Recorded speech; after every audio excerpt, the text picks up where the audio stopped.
Bonjour chers élèves. Donc aujourd'hui, dans le cadre de suivi pédagogique et de l'achèvement des contenus de notre programme via un enseignement à distance, et pour assurer une telle continuité pédagogique, je vous offre la quatrième vidéo de notre série Apprenez à distance. Aujourd'hui, on va présenter la biographie de Victor Hugo, l'écrivain de notre roman à thèse, Le dernier jour d'un condamné.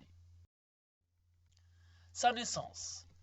Victor Hugo, bien Victor-Marie Hugo, 1802-1885, est un poète, romancier et dramaturge français considéré comme l'un des plus importants écrivains de la littérature française.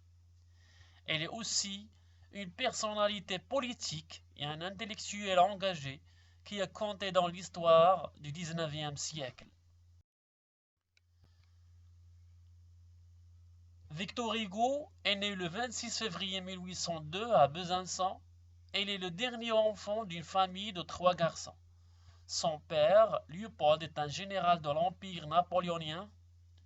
C'est surtout sa mère, Sophie Trébichu, qu'il élève après sa séparation de son mari. Victor Hugo a eu une enfance donc nomade et anxieuse.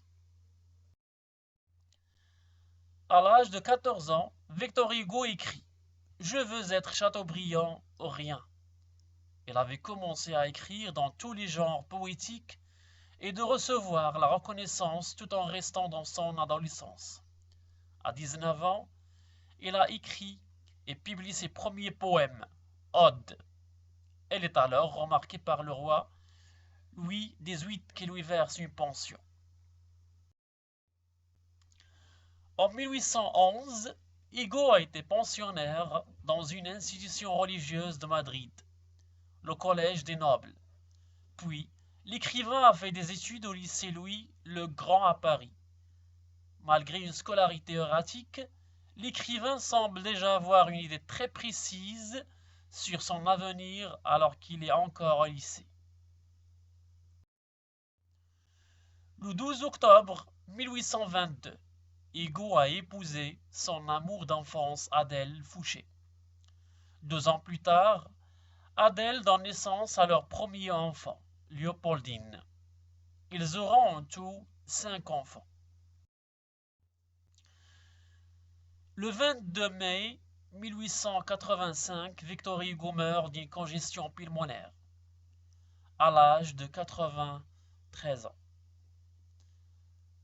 Dans son hôtel particulier, la princesse de Lusignan. Maintenant pour les romans les plus connus de Victor Hugo. Notre-Dame de Paris. Ce roman est un véritable chef-d'œuvre. Il a été publié en 1831.